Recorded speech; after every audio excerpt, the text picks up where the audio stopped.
위로하시는 하나님 두 번째 혼란 중에서라는 제목으로 말씀을 봅니다. 미국에 있는 어느 목사님이 여러 해 전에 힘든 일을 겪었습니다. 어떤 일을 겪었냐면 그 사모님이 폐암에 걸린 거예요. 담배를 안 핀 분이 왜 폐암에 걸렸을까 그런 분도 계시겠지만 폐암은 담배 안 펴도 걸립니다. 그러니까 참 고약한 병이에요. 폐암이요. 암도 종류가 여러 가지인데 췌장암과 폐암은 참 고약한 암입니다. 이 사모님이 폐암에 걸리게 되고 참 어려웠다 그래요. 그 모든 과정이 어, 검사도 받고 여러 가지 또 약물도 받고 이런 모든 과정들이 얼마나 힘들겠습니까? 그러다가 작년에 이게 더 악화돼 가지고 왼쪽 폐를 완전 절단을 했습니다. 그러니까 폐가 상당히 우리 몸 중에 제일 크잖아요, 내장 중에. 그 한쪽을 이제 잘라낸 거예요, 암이 워낙 커서. 그렇게 한 다음에 이제 낙심해 있고 힘든 상황에 또 있었던 겁니다. 근데 아시겠지만 안 좋은 일은 또 계속 일어나잖아요. 한국에 있는 장모 장인어른이죠. 이 사모님의 아버님이 별세하신 겁니다. 근데 이제 암에 걸려 있기 때문에 이게 먼 거리를 못 가시는 거예요. 이 사모님이 또 목사님도 못 가시고.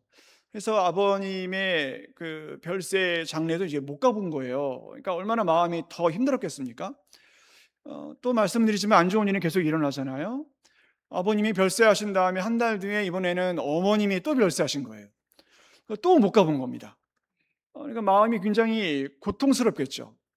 여러분, 사람은요, 환란을 대비한다 그래서 그 환란이 덜 아픈 건 아닙니다. 환란을 아무리 우리가 뭐 준비한다 그래도 직접 환란을 맞이하면 이게 진짜 아프고 힘든 겁니다. 왜냐하면 우리는 다 처음 겪는 거거든요. 어느 작가가 처음 나이 든 당신께라는 책을 썼는데, 그러니까 우리는 다 처음 나이 드는 거거든요. 우리는 다 처음 늙어보는 거거든요. 우리는 겪어보지 못한 일들을 지금 겪고 있는 거 아닙니까? 그러니까 누가 내가 80이 될 줄 알았겠습니까? 누가 내가 90이 될 줄 알았겠어요? 우린 다 처음 겪는 겁니다. 그러니까 우린 다 처음 늙어보는 거기 때문에 굉장히 이게 당혹스러운 겁니다. 우리 다 그래도 처음이죠. 저도 목사 처음이고 여러분도 장로 처음이죠.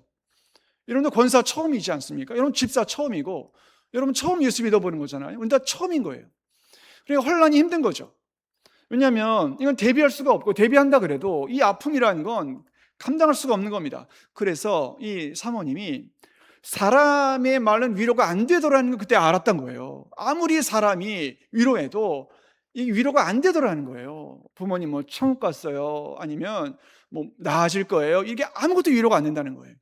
뭐가 위로가 됐냐면 우리 본문 말씀이 위로가 됐대요. 자, 본문 4절 한번 다시 보십시오. 이 부분을 여러분 잘 보시면 마지막에요.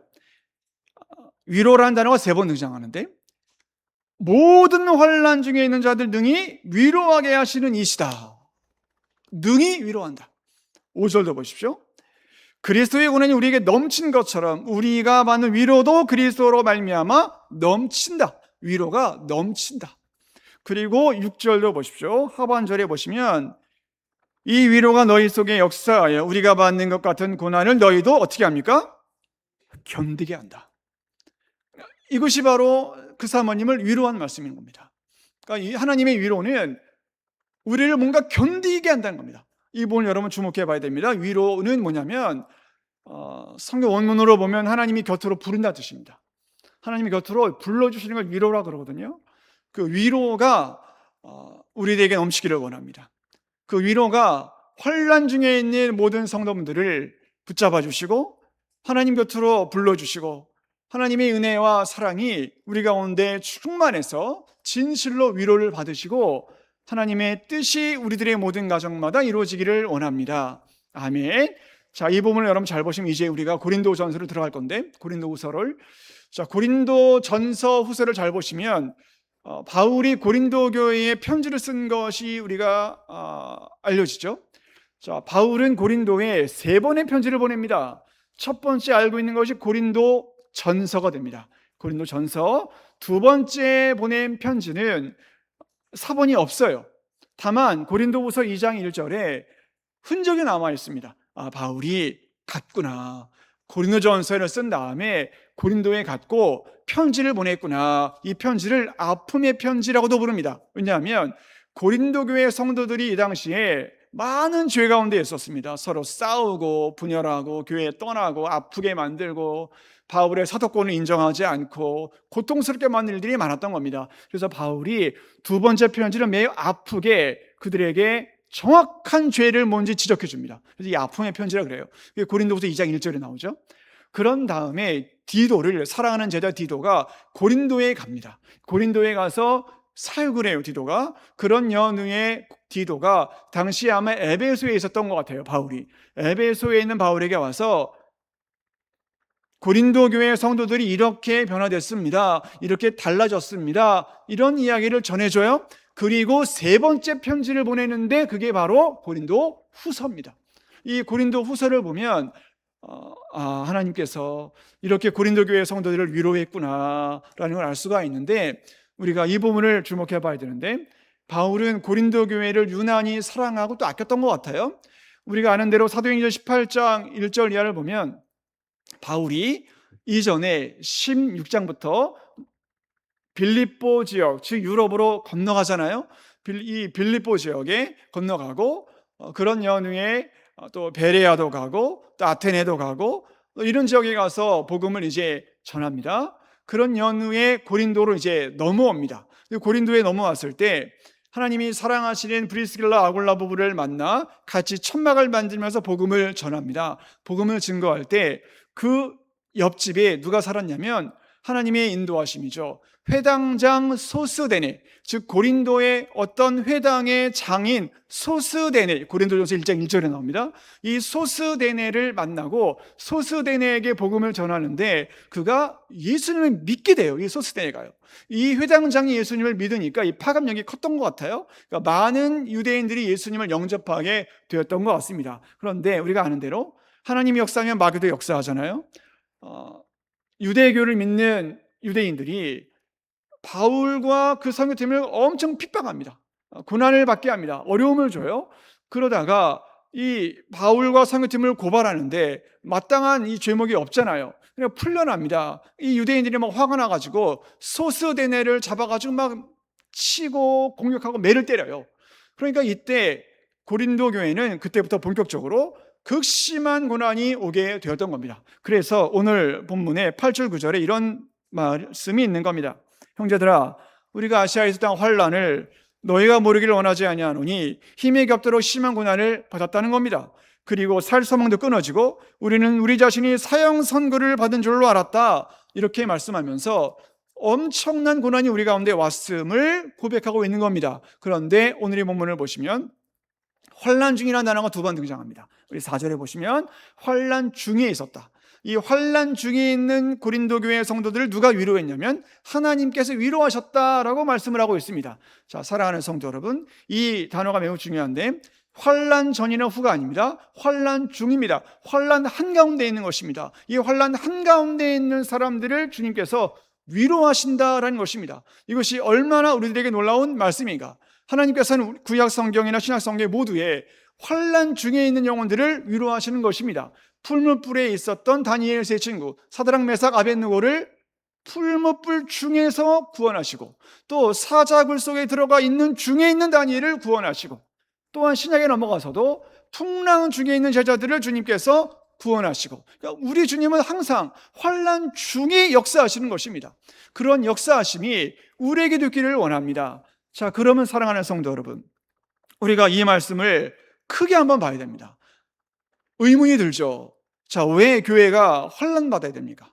여러분, 교회는 예수님의 능력이 임재하시고 만물을 살리시는 예수님의 역사가 교회에 있고 교회에 머리 드신 예수님이 있는데 왜 교회는 환난을 받아야 됩니까? 왜 교회가 환난 가운데 살아야 되는 겁니까? 왜 그리스도인들도 환난을 받아야 되는 것입니까? 그리스도인은 축복받아야지. 왜 그리스도인들이 암에 걸리고, 왜 그리스도인들이 사업이 망하고, 왜 그리스도인들이 자꾸만 고통을 당하고, 왜 그리스도인 아들, 딸들이 자꾸만 안 되고, 왜 이런 일들이 벌어지는 겁니까? 왜 그리스도인들도 환난 중에 있는 겁니까? 오늘 이 본문은 바울이 그래서 매우 중요한 신학적인 메시지를 우리들에게 던져주고 있는 거예요. 자, 이 부분을 제가 설명해 드리기 위해서 열왕기하 20장 1절 이하에 나온 장면을 제가 설명해 드립니다. 우리가 잘 아는 히스기야라는 왕이 있죠. 남유다에. 이 히스기야라는 사람이 굉장한 신앙인 아닙니까?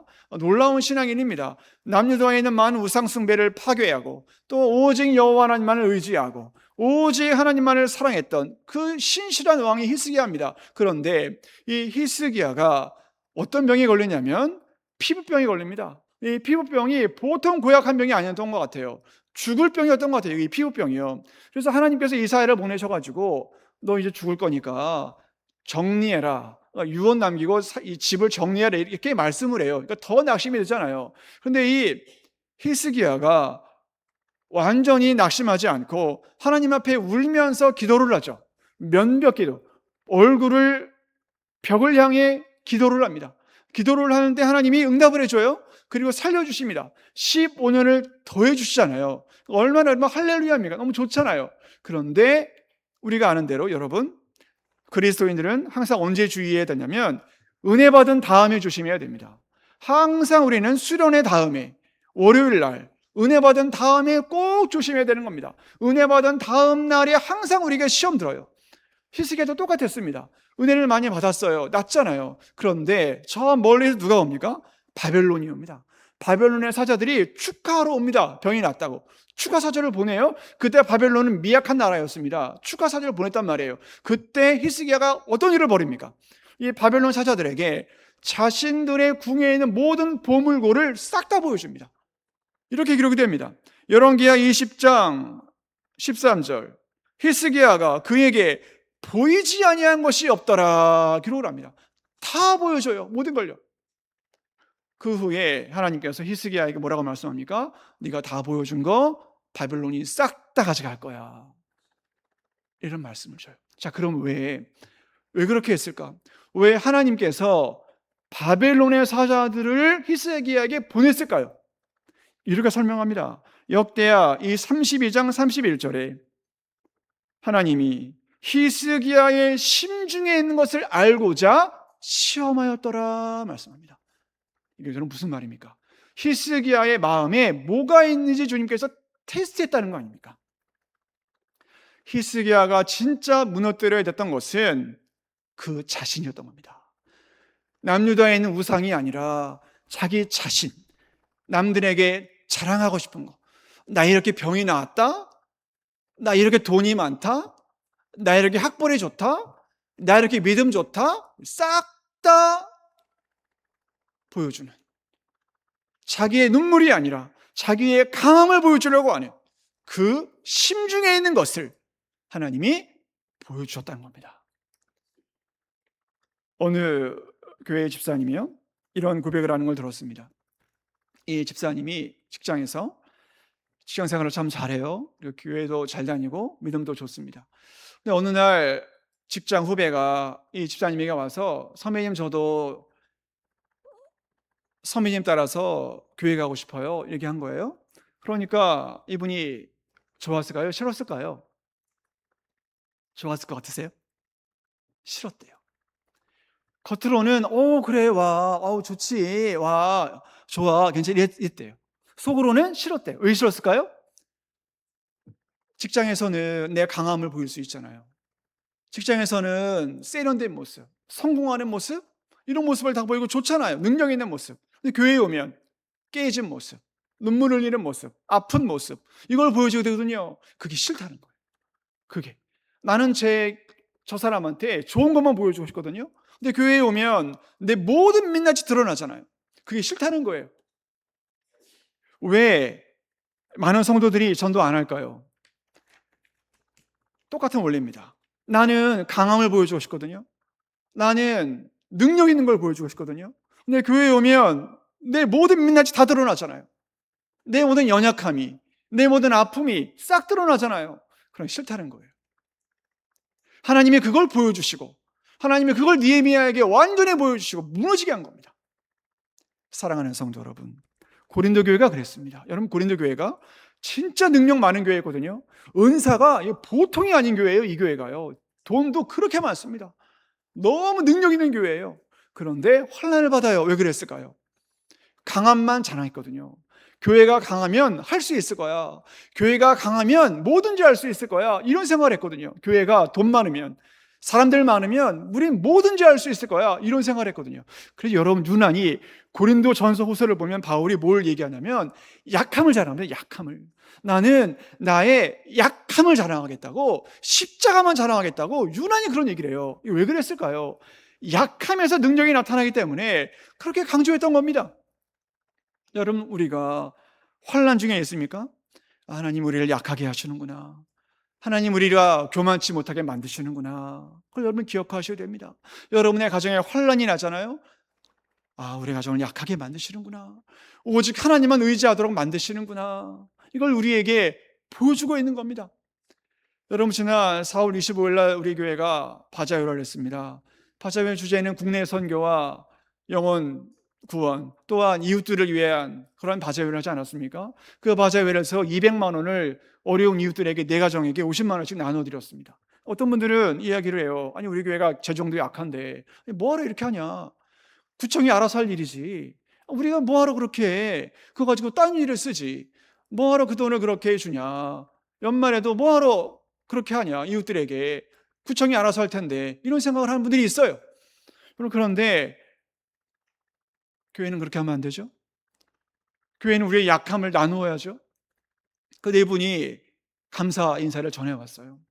그 네 분이 제가 자세하게 말씀을 못 드려도, 한 분이 어르신은 가정의 어려움으로 고통이 많이 있었고, 또 육신의 질병까지 와서 어려운 분이 있었고, 또 어떤 분은 작년에 뇌출혈이 걸려가지고 힘든 상황에 있고, 또 지금도 간병비 때문에 너무 고통스러워하는 분이 있었고, 또 한 분은 아들이 중증장애인이어가지고 너무 힘든데, 또 작년에 보이스피싱까지도 당해가지고 너무 재정이 고통스러운 분이 있었고, 또 한 분은 자매인데 배우자의 이 폭력에 너무 시달려가지고 고통스러워가지고 두 애 데리고 복지시설로 도망친 그런 자매도 있습니다. 다 힘들고 어려운 분들이라는 거예요. 자, 그러면 왜 우리가 그렇게 해야 되나? 우리도 약하기 때문에. 우리 약함을 나누어 주는 겁니다. 우리의 연약함을 함께 나누고, 함께 우리가 십자가만 의지합시다. 함께 주님만 바라봅시다. 이렇게 우리의 약함을 나누는 겁니다. 자, 그래서 오늘 이 본문을 여러분 잘 보시면 유진 피터슨이라는 목사님이 이 부분을 원본에 가깝게 번역을 합니다. 이분이 메시지 성경이라는 걸 냈는데, 여기에서 이 부분 이렇게 번역을 합니다. 제가 읽어드릴 테니까 들어보십시오. 그분은 우리가 힘든 시기를 겪을 때 우리 곁에 오시는 분입니다. 또한 그분은 우리가 알아차리기도 전에 힘든 시기를 겪고 있는 다른 사람 곁으로 우리를 데려가셔서 그분께서 우리를 위로해 주셨듯이 우리도 그 사람을 위로하도록 힘주시는 분입니다. 아멘.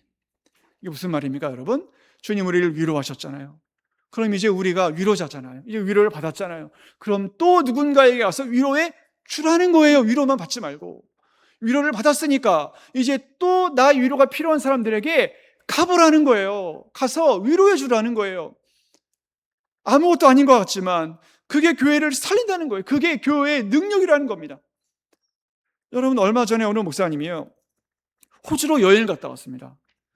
좋죠. 여러분, 호주요. 얼마나 아름답습니까? 아름다운 자연, 그리고 어떤 외적도 오지 못하는 동떨어진 나라. 참 좋은 곳. 너무 부러웠대요, 거기 가요. 그런데 다시 서울로 돌아오면서 이런 생각이 들었대요. 아니, 우리나라는 얼마나 불안하냐. 언제 전쟁 날지도 모르고, 저 북한에 있는 악한 것들은 수시로 우리나라 위협하고 간첩 보내고 어려움 주고 고통 주고, 우리 주변에 있는 나라들, 여러분, 우리나라 도와주는 나라들입니까? 보통 힘들게 하는 나라들이 아니잖아요. 얼마나 불안합니까? 여러분 아시는지 모르겠지만 우리나라 20대 청년들이 반이요, 우리나라 떠나고 싶대요. 얼마 전에 통계조사예요. 우리나라 총 20대가요, 반이요, 우리나라 떠나고 싶대요. 왠지 아세요? 결혼하기가 쉽습니까? 집 얻기가 쉽습니까? 직장 얻기가 쉽습니까? 좋은 대학 가기가 쉽습니까? 물가가 쌉니까?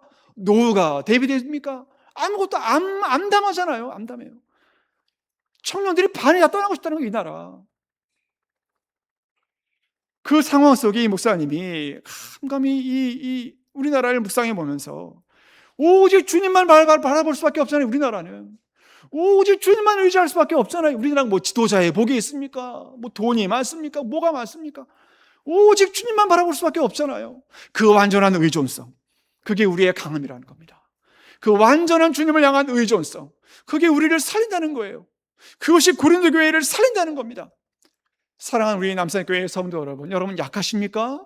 여러분의 환난 가운데 있습니까? 그게 우리의 힘입니다. 오직 여호와 하나님만 의지할 수 있는 것이 우리의 능력이라는 거예요. 그것이 우리를 살린다는 거 아닙니까? 원하기는 우리의 약함 때문에 부끄러워하지 마시고 그걸 오히려 주님 앞에 가지고 나와서 주님, 제가 이렇게 약합니다. 불쌍히 여겨달라고. 그것이 우리의 능력이 될 줄로 믿습니다. 그것이 이 나라를 살리는 것이고 우리 교회를 살리고 여러분의 가정도 살리는 것입니다. 환난 중엔 우리 모두에게 하나님의 위로가 넘치고 또한 우리도 누군가를 위로할 수 있는 그런 능력의 역사가 우리 가운데 충만할 수 있기를 주의 이름으로 간절히 축원합니다. 아멘.